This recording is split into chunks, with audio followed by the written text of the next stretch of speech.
The purpose of this show is to guide you to realign with habits that get you to live the life you've always dreamed of. This is the Habit-Based Lifestyle Podcast with Jesse Ewing. This is the Habit-Based Lifestyle, where you can access your full potential right now. Finally break free from destructive habits. That dream life, if you want it, you can have it. This is where you transform your health, mind, business, and relationships. Or do nothing and keep your life the way it is. But if you're ready for change, you're in the right place. This is where you're gonna learn how to live a habit-based lifestyle. You are tuning in to the Habit-Based Lifestyle Podcast with your host, Jesse Ewing. This is the Habit-Based Lifestyle. Let's go. All right, guys, I want to welcome you to the Habit-Based Lifestyle and Business Show.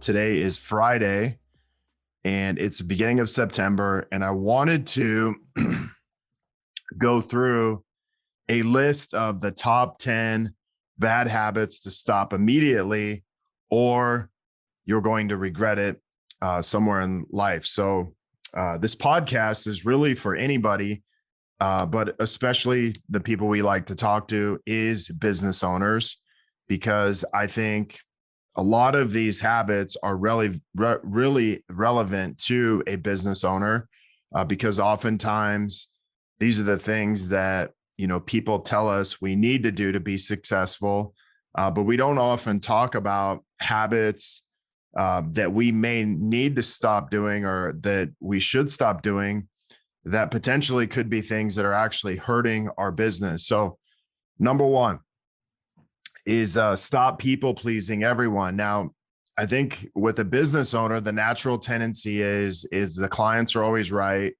You know, it's always about pleasing our clients and those things. And although I do believe that's true to a certain extent, I also believe that if our number one goal is to people please everyone, to get them to like us, what ends up happening is we kind of lose ourselves and become miserable in the process. And so I would actually say that is not true. Yes, you know, we want to provide clients with a great experience. We want to give our clients, you know, the best possible service that we can, but at the same time, we don't want to bend every single way for our clients to the point of where we actually lose ourselves. We begin to hate our job. And I can remember times as a brick and mortar business owner inside of our gyms, and it would be similar to like someone asking you, you know, they were maybe on a per appointment basis, but they would ask things like, hey, can I come in and work out on my own? And the people pleaser in me would say, well, yeah, of course you can. But meanwhile, that wasn't really how our gym was set up. And so as I would let that person or a couple people do that, more and more people wanted to do that. And then when I said, listen, we can't have you doing this anymore, all of a sudden they were upset. Well, the people pleaser in me made the big mistake at the beginning of thinking, I'm going to lose this client if I don't give them access to our gym outside of these regular hours, versus just saying, hey, I appreciate you asking, but that's actually not what our facility is for. And here's why: because we want to make sure that when we're training you, you have, you know, all the room in the world. You don't have other people walking around working out on their own. This is specifically just for training. And so that's really a way that we can start people pleasing in business, and we can lose sight on what we really want clients to experience. And what I've always found is if we're very truthful and we stay in integrity with our business and what we allow people to do or not do, people actually like us more than if we try to bend every direction for every client. So stop people pleasing. Now, the other thing is stop the self-love talk. Now, there's a lot of gurus out there, a lot of coaches preaching. It's all about self-love. And although I think it's important that we take care of ourselves, yes, we need to love ourselves. But something's happened along the way where that people take that as we don't need like everything is about self-love and about keeping ourselves comfortable. But one thing that I've watched people do is they bought into the self-love talk so much that they've actually stopped pushing themselves outside of their comfort zone.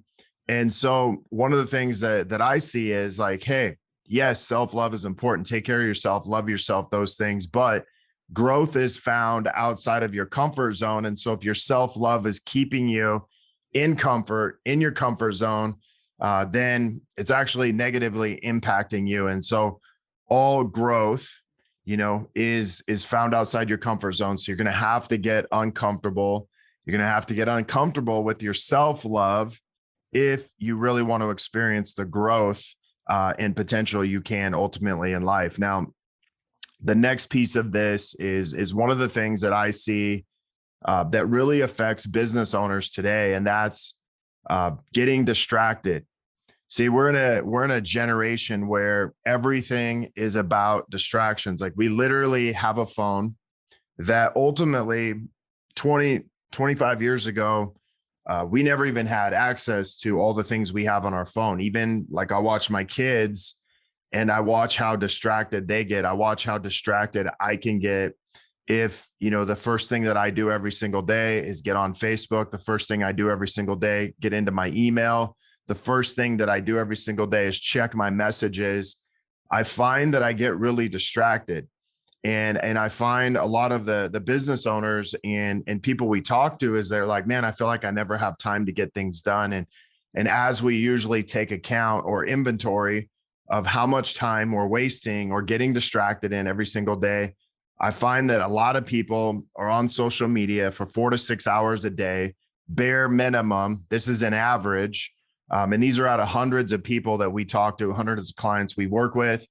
And it all comes back to being distracted. And the generation we live in, there's no focus. And in that, not having the ability to focus, we're losing track of our results. And it all goes back to, getting distracted. And so I say, like, listen, for the first 2 hours every day or first hour every day, just keep your phone in airplane mode and don't check it. And one of the things that we've been able to do with our clients is really speed up their intentionality, be able to speed up the focus that they have. So a lot of times they'll say, man, I kept my phone off for an hour. I got more done in that hour than I typically do in 3 to 4 hours. And a lot of that just comes down to distractions. Now, this other one is stop relying on others to save you. And one of the things inside of this is we wait around and wait for someone a lot of times to come and save us for,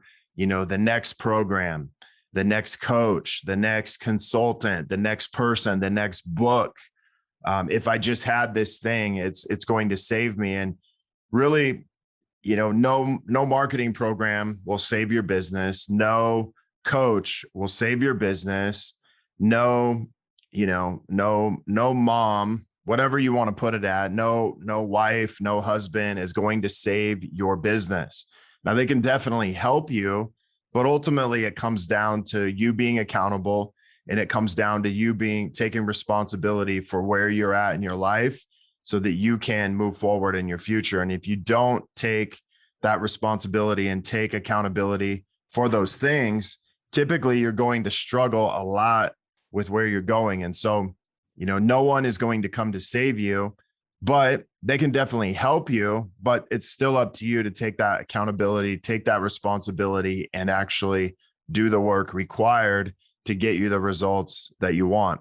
Now, one of the things that I see quite a bit come up inside of our program is people have an instant gratification, instant satisfaction when it comes to results in their business. And so I think there's this stop expecting instant gratification, instant results when you haven't done the work.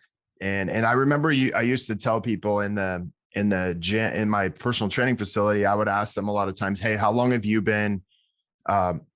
not been, working out, or how long have you not been following like a nutrition program or just taking care of your health? And a lot of times they would say, man, it's been 2 to 3 years, 5 years, 10 years. And And so the instant gratification in that, I would always say, is like, what if it took you that long to get back into shape? And they were like, man, I probably wouldn't do it. And I said, okay, what if it only took you the next 60 to 90 days to get into the best shape of your life, or at least get you into, 75% better shape than you're in right now? Would you do that? And they said, yes, of course. And so a lot of times I think we look at things when we sign up, for a new program, we sign up for a coach, we sign up for marketing, we sign up for help. The idea is that we expect instant gratification, instant results without actually doing the work first. And so, if you're signing up for anything, whether it's, coaching, whether it's, a new diet or new exercise program, expect at least 6 to 8 weeks where you may not see the results that you want, but along the way, you'll see signs. And a lot of times signs could just be things like better energy, changing your, stress levels, things like that, or just feeling like you have a direction of where you're going. I think a lot of times when we have a direction, when we have a vision of where we want to go, when we have goals set of where we want to go, it doesn't matter that I don't see results right away. What matters is that I have that in place. And as long as I follow that map and take it day by day, eventually I'm going to get there. And what's really crazy is most people don't realize that, listen, 60 to 90 days for any area of your life, whether it be in your physical health, your mental health, spiritual health, relational health, even your financial health, business health, you can do a lot in 60 to 90 days. And a lot of the clients we work with, we see them get more results when it's really focused, when they know what they want in 60 to 90 days than they usually see in a year. And so, just having that focus, getting rid of that instant gratification is a huge step in getting to your results. Now, the other thing that we see a lot of times is a lot of people relying on motivation to do things. And so, what I always say is like, listen, motivation is great, but it's not an expectation. And when we're most motivated is when we are working towards something that we really, really want and why it really matters. And those are the times that we often get motivated the most. And so I think a lot of times people have this misconception that they should be motivated all the time. But that's exactly why we have daily habits, because daily habits are saying, listen, whether I'm motivated or not, it doesn't matter, but here's the step I need to take today.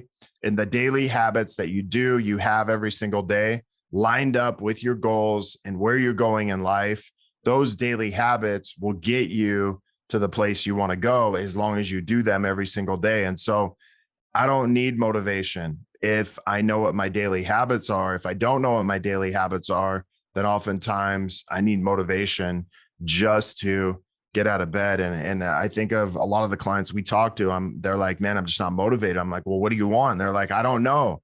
And so it's like, well, no wonder you need motivation. You have no idea what you want.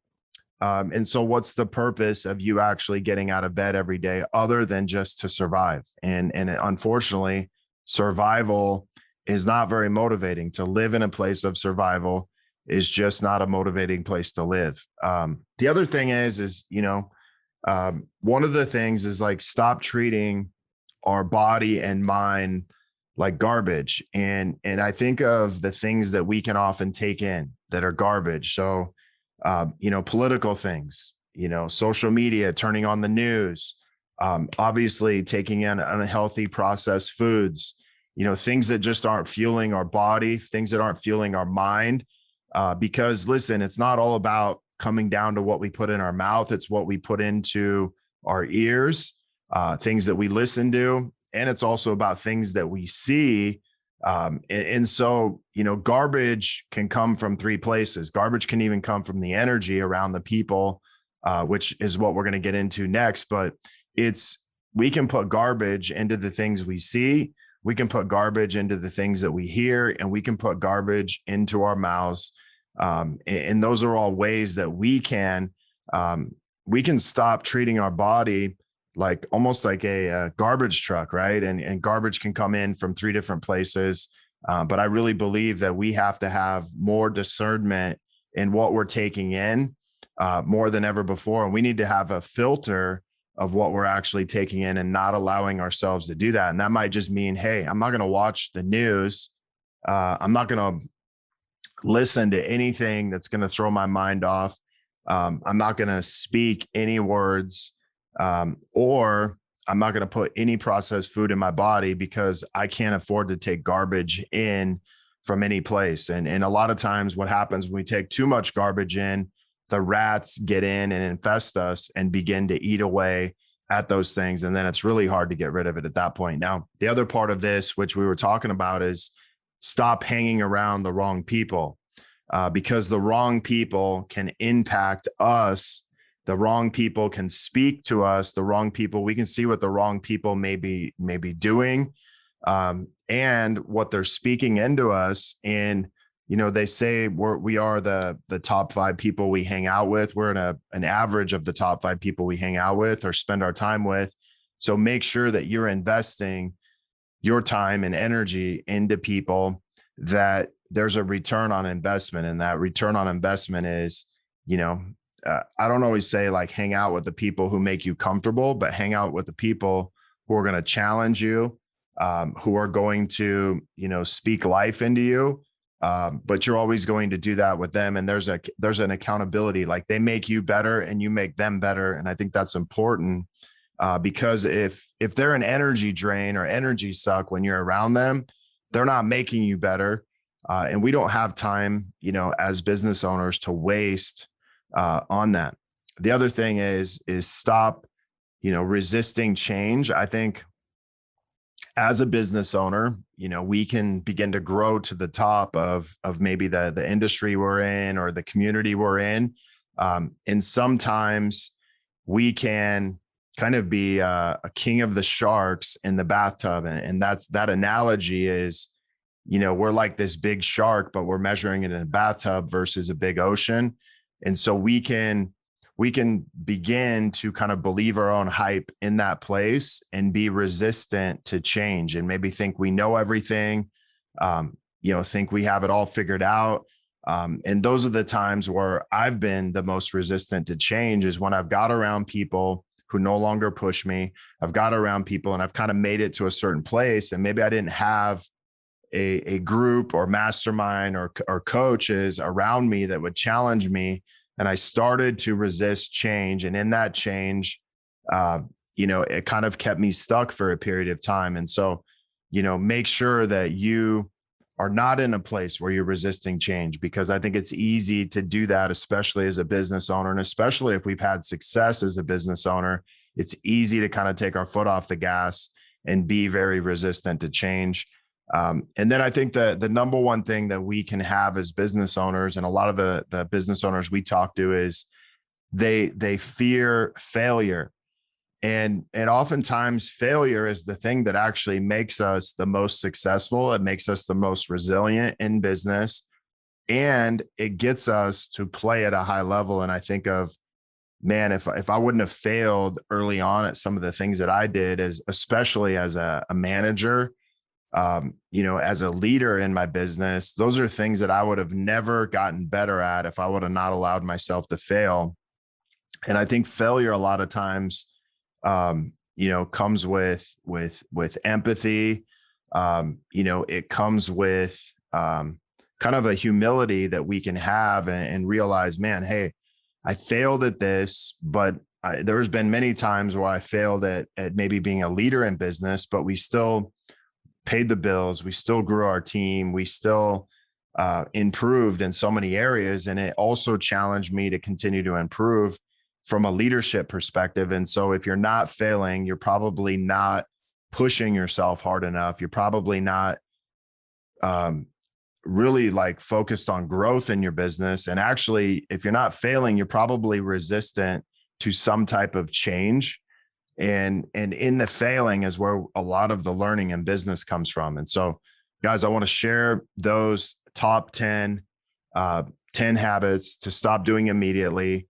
Otherwise, we're going to regret it big in life. And so let me just go back through those. Stop people pleasing.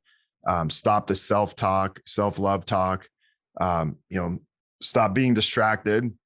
Stop relying on others. No one is coming to save you. Stop expecting instant satisfaction when it comes to business. Stop expecting instant gratification when it comes to getting results. Stop relying on motivation as something you need to get started. Stop treating, your body, mind, and spirit to garbage. And then stop being around, obviously, the wrong people. Like, think about the top 5 people you hang out with. Mostly are these people, are these people investing into your future, or are they taking away from it? Stop resisting change, and then stop fearing failure. I think these are all 10 powerful things. We could spend literally an entire episode going over each one, but I really wanted to lay these out because I think they're super important going forward, especially in business. You guys have a great Friday. And if you're listening on this live, hashtag live top 10. If you're listening to the replay on the podcast, and you have some questions on this, just message me, jesse@habitbasedlifestyle.com. Until next episode, have a great day. The purpose of this show is to guide you to realign with habits that get you to live the life you've always dreamed of. This is the Habit-Based Lifestyle Podcast with Jesse